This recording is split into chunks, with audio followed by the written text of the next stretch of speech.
Conversemos es una producción de la Iglesia Diálogos y Fe de Bogotá, Colombia, que busca la participación comunitaria en la comprensión del texto bíblico, porque la profundidad espiritual no es incompatible con el pensamiento crítico.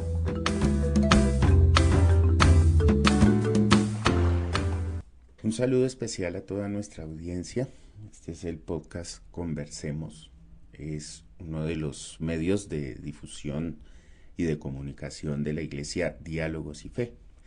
Mi nombre es John Martínez, yo soy el pastor de la iglesia y hoy continuamos conversando sobre la serie del mes de junio, que es En Espíritu y Verdad. Esta serie la iniciamos en modo presencial en el pasado fin de semana con la participación de Catalina Arias, una teóloga chilena con experiencia en trabajo pastoral y en acompañamiento social, comunitario, que estuvo compartiendo con nosotros la palabra basada en el Evangelio de Juan, el capítulo 4, ese texto que se conoce como Jesús y la Samaritana. Hoy quisiera complementar un poco ese mensaje que estuvimos compartiendo y que estuvimos conversando con Catalina en la última oportunidad, y quisiera compartir un mensaje que he titulado El síndrome del adorador quemado. El síndrome del adorador quemado. Y lo hago tratando también de complementar un poco esta noción, basado también en el mismo pasaje, compartiendo con ustedes lo que considero que son tres obstrucciones para la verdadera adoración, o tres obstáculos para que seamos buenos adoradores y adoradoras. Y mi propuesta o mi visión del texto y mis comentarios son los siguientes, que pongo a su consideración. La primera obstrucción, o una de las tantas obstrucciones que tenemos para llegar a adorar en espíritu y verdad, es, a mi consideración, la opresión mental. Cuando nosotros observamos el pasaje, conocemos el incidente. Dice la Biblia que Jesús llegó a la localidad o al pueblo llamado Sicar de Samaria, y que allí, pues evocando la historia, había un terreno que Jacob, el gran patriarca de los israelitas, había dado a su hijo José. Todo esto vinculado a la promesa de Dios de la tierra y demás. Y ahí había un pozo que es símbolo de vida, un pozo que es símbolo también de llamado, un símbolo que refleja una actitud de posesión, y también una provisión de fe, de creerle a Dios a esa promesa de una tierra especial para ellos. Pero es una tierra, no es cualquier tierra, es una tierra que posee vida y bueno, todo lo que significaba un pozo de agua para el momento, ¿no? Dice la Biblia que pues era una situación difícil porque había una serie de tensiones de por medio. Por ejemplo, la rivalidad entre los samaritanos y los judíos. Jesús, en su condición de judío, se sienta ahí en ese pozo que es un símbolo especial, y llega una mujer diciendo que es el mediodía, dice el texto, y estando ahí llega ella, o sea, Jesús estaba sentado, ella llega y Jesús le pide agua. Hay una riqueza ahí especial, ¿no? De tantas cosas. Pero yo quisiera enfocar en la situación de la mujer, por supuesto, porque es ella la que está sometida a una rutina. Es una rutina constante, tener que ir por el agua, tener que hacer, digamos, todo el esfuerzo físico para poder llegar allí. Tenía que ir al estanque con frecuencia, por supuesto, porque sin el agua no pueden vivir. Tenían que ir al mediodía. Había un problema ahí especial con la mujer en particular, casi que a solas, casi que a escondidas, sin ayuda. Entonces yo estoy viendo aquí opresión. Efectivamente es una mujer oprimida que tiene que adoptar esta rutina para poder sobrevivir. Y, y aquí veo la rutina de nuestros días, ¿no? Si nosotros hacemos una actualización y si nos enfocamos en una vida de ciudad, por ejemplo, lo que significa salir temprano en la mañana, que estar sometido a un tráfico agresivo o a un medio de comunicación hostil o a unas vías para poder llegar al trabajo, luego llegar al trabajo, estar sometido a un ambiente laboral fuerte, duro, complicado, tener que resolver todo el tiempo problemas. Y de hecho, en el mundo de la psicología, hoy se está hablando del síndrome de burnout, que es un estado de agotamiento. Alguna vez nosotros alcanzamos a hablar también aquí en este podcast y en una serie acerca del agotamiento que hoy está produciendo la jornada laboral, que de alguna u otra manera también está vinculado a los efectos múltiples de la pandemia y la cuarentena. Y todo el sistema de virtualización y sumado al uso de dispositivos digitales que hace que las jornadas laborales en realidad se extiendan y nosotros estemos sometidos casi todo el tiempo a una situación en que ya mezclamos nuestras vidas personales con nuestras vidas laborales, porque todo el tiempo ya estamos dando razón, llega el mensaje del jefe, de la jefa a determinadas horas de la noche, de la madrugada, de la mañana, y hay todo el tiempo una tensión que está sometiendo mentalmente y nos está haciendo que de a poco se le pierda el sentido a la vida. En términos laborales, pues esto se está trabajando, como lo he mencionado, como el síndrome de burnout, pero pues esto, digamos, obedece también a todo el ecosistema que está vinculado a esto con la opresión digital, con la esclavitud a los dispositivos. Y yo creo que esto afecta seriamente la capacidad de adoración, porque incluso esto tiene efectos en el servicio, en la iglesia o en los intentos de poder separar un tiempo para Dios y en los tiempos de poder brindar un culto, como dice también la escritura por allá en Romanos, un culto racional en el que nosotros no solamente dejamos un tiempo y un lugar y un espacio para la adoración, sino que toda nuestra vida está, todos los minutos, cada momento de nuestra vida está en constante entrega a Dios, o sea, entendiendo la adoración en ese plano total. Cuando somos oprimidos mentalmente y cuando no hacemos reserva y atención y cuidado adecuado de la salud mental, se convierte en una seria obstrucción y en un serio impedimento para que nosotros podamos adorar a Dios Espíritu en espíritu y en verdad, ¿no? Como dice la Escritura. Dice además la Biblia aquí en este pasaje de Juan capítulo 4, en el versículo 11, cuando empieza la conversación con Jesús en torno al agua y qué le pasa, por qué me pide agua, si es judío, samaritano, tantas cosas.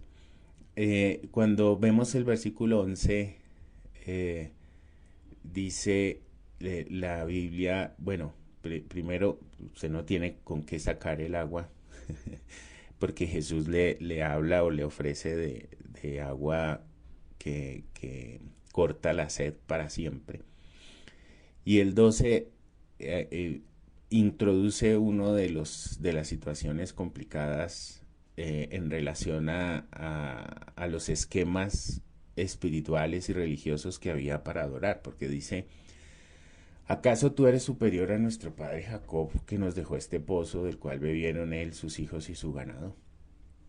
Este texto habla de una decadencia espiritual que está vinculada a la forma de adorar y que era una situación en disputa que había entre los judíos y los samaritanos.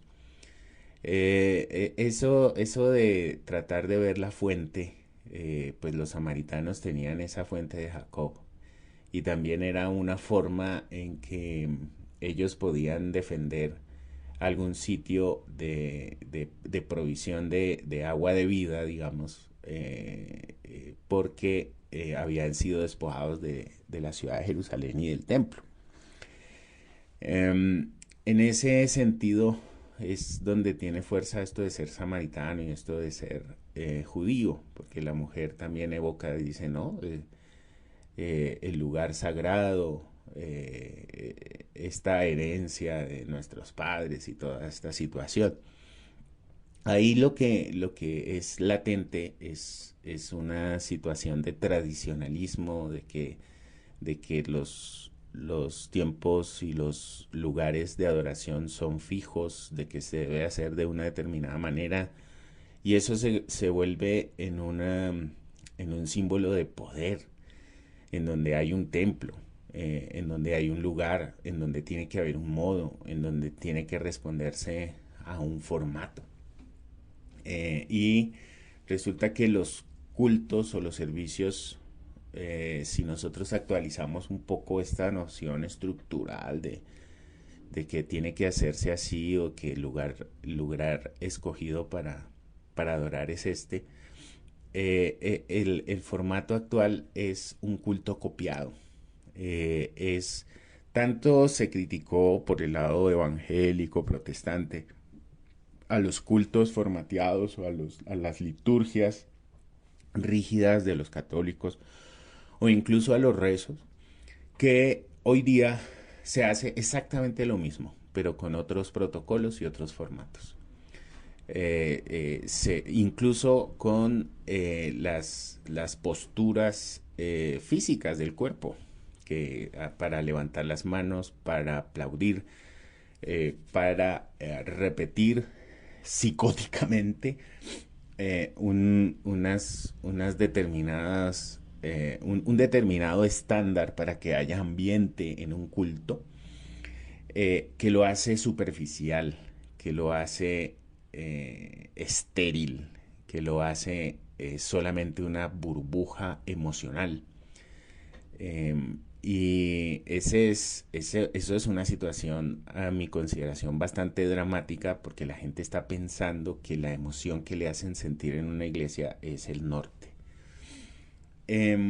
Yo esta semana tuve una experiencia a través de una discusión que hubo al interior de un grupo WhatsApp, de un trabajo interreligioso por el medio ambiente. Y es interesante cómo dos personas empezaron a discutir, porque pues se hablaba de por qué, digamos, alguien llegó invasivamente a poder decir otra cosa distinta a lo que siempre se decía, y bueno, hubo una crítica, pero lo que quiero resaltar del incidente es que empezó a haber acusación más o menos las palabras eran de que no, por ese tipo de cosas es que ustedes no pasan de 10 personas en sus cultos o en sus iglesias, porque se quedaron ahí como en en un club cerrado que no permite críticas y qué sé yo. Pero lo hacía desde esos lugares en donde pues pareciera, ¿no? Una mega iglesia en la que se dicen charlas de coaching, de liderazgo y que esto debe hacerse así, que de hecho eso fue también una de las causas de la disputa que se introdujo ahí en ese contexto. Lo que quiero decir con esto, o lo que quiero resaltar, es que si por un lado hay rezos, hay liturgias copiadas, estériles, por el otro lado hay ruido, hay ruido estridente, ¿no? Instrumentos musicales que hacen mucho ruido y que de hecho por ahí están dejando sordos a los creyentes. Y que se vincula la verdadera adoración a los números. Y yo creo que esa, o sea, a la masividad de la gente. Y yo creo que esa es un indicador de pobreza y decadencia espiritual.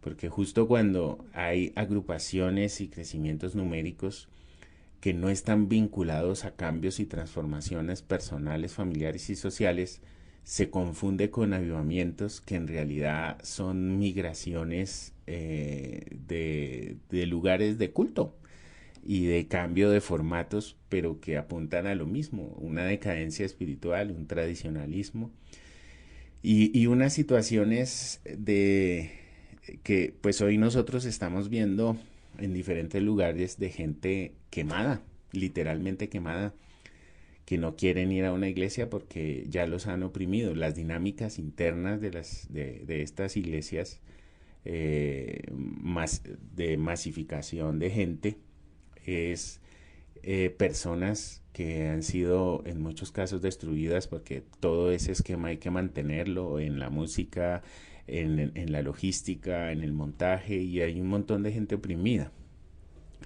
Y con esta decadencia espiritual, ¿cómo podríamos llamar ese síndrome?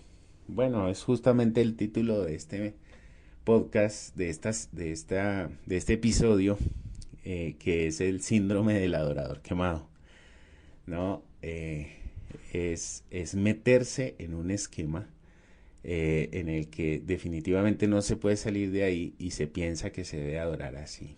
Hoy día creo que necesitamos renovar, diría un amigo, oxigenar el servicio, poder quitar un poco de la presión, de también vincularlo con una naturalidad de vida, con una libertad de vida, con poder respirar, con poder atender a la familia, con poder salir. Eh, las iglesias y las comunidades de fe deben ser lugares de refugio, debe ser un lugar en donde se quiera ir, donde se quiera compartir la vida por lo menos un instante y no se tenga una presión también de que se replica esos esquemas laborales también al interior de las iglesias. Y en Diálogos y Fe estamos procurando también hacerlo de esa manera para ser efectivos también en nuestra adoración y que la gente reciba herramientas de transformación de sus propias vidas para poder ser enviados al final de nuestras reuniones que llamamos diálogos, y la gente transforme realmente su vida y su modo de pensar en una adoración en espíritu y verdad 24 horas, ¿no? 24 horas al día. Además de la opresión mental, de la decadencia espiritual, también veo otro elemento más que es dependencia emocional. De pronto no me demoro mucho acá. Es esto que dice 5 maridos has tenido. A la mujer samaritana del Evangelio de Juan capítulo 4 se le confunde mucho con la mujer adúltera. Esto tiene que ver también con unos lentes interpretativos de la escritura en nuestros días estilo Hollywood, o la forma de vida que nosotros tenemos hoy, ¿no? En donde hoy día se habla de poliamor, del amor permitido y qué sé yo, en esos juegos que muchas veces se inventan las personas para poder proyectar sus desórdenes emocionales o sus dependencias incluso emocionales, ¿no? Un determinado estado no garantiza una independencia o una libertad emocional.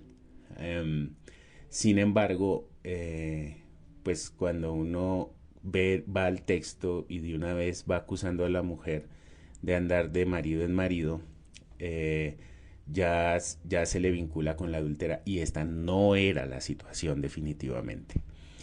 Hay que decir que una clave interpretativa del texto es que las mujeres nunca pudieron dar carta de divorcio en la escritura, lo que significa que estaba en la potestad en el hombre de dar esas cartas de divorcio, por ejemplo. Entonces no se trata de una divorciada 5 veces, como dijo Cata Arias ahí en la predicación la vez pasada. Puede tratarse de una mujer que había quedado viuda en alguna ocasión, que había sido despreciada por alguno de los maridos en otra ocasión, y que seguramente el que ahora fungía como marido era alguien que podía de alguna manera tratarle de ayudar y que estaba en una relación en un sentido positivo. Eso no tenemos información.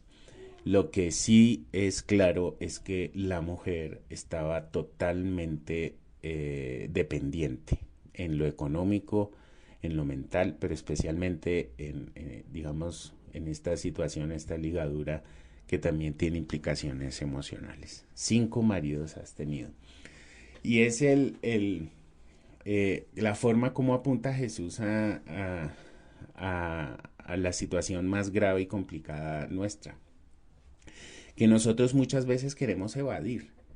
La mujer dijo, me parece que tú eres profeta. El punto no es que Jesús sea profeta.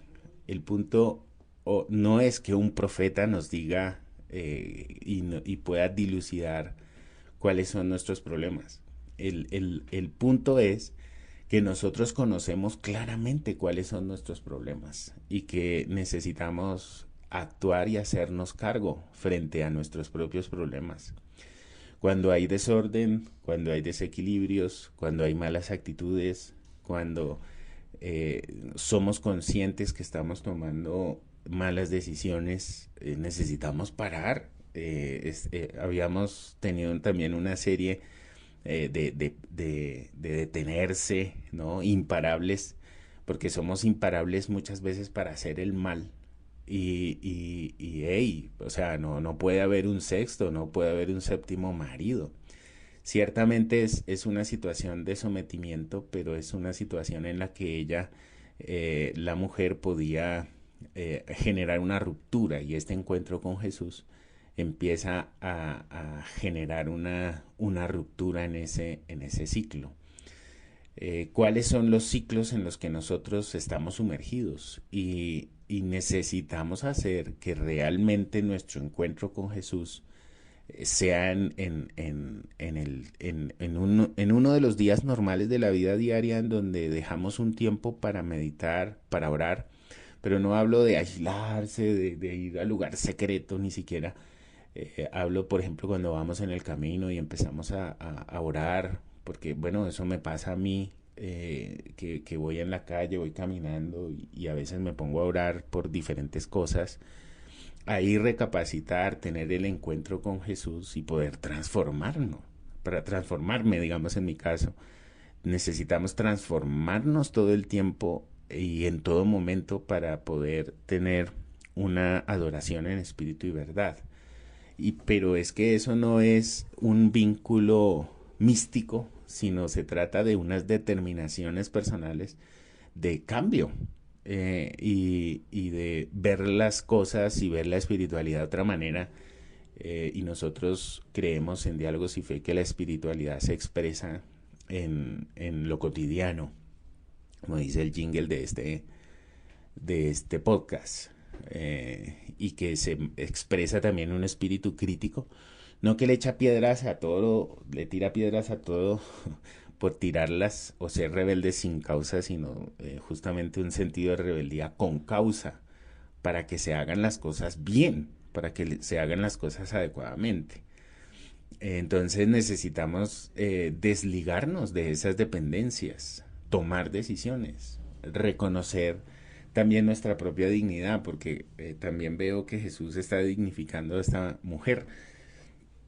Eh, eh, Tomar referencia de interdependencia, una comunidad, ser parte de una comunidad, pero no para basar en la comunidad lo que somos delante de Dios, sino para fortalecernos en comunidad y reconocer nuestra propia y fortalecer nuestra propia dignidad.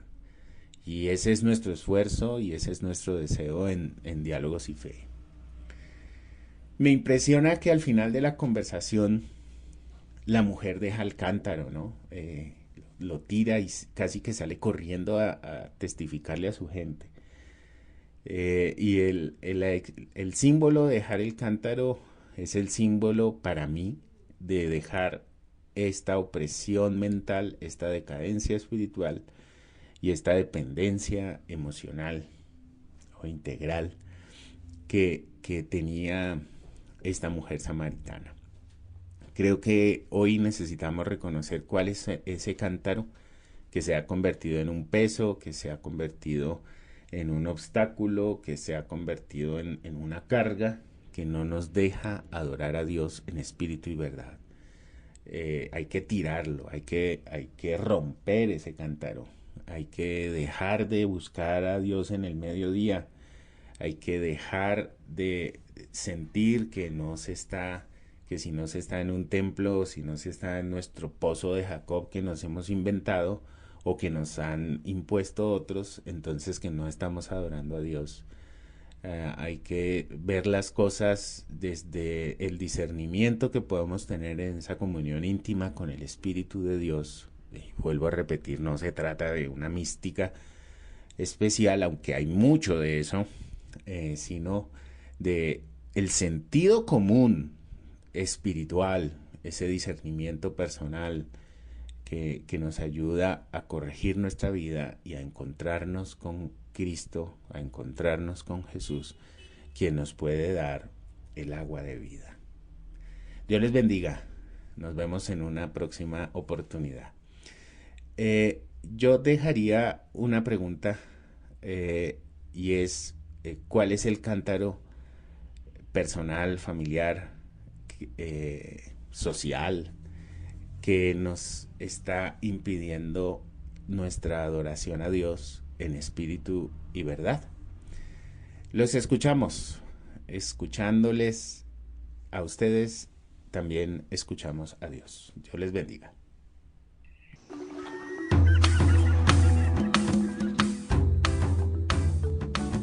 Esta fue una producción de la Iglesia Diálogos y Fe de Bogotá, Colombia, comunidad cristiana evangélica que busca vivir su espiritualidad en lo diario, asumir un verdadero compromiso de fe y compartir principios bíblicos para construir vidas.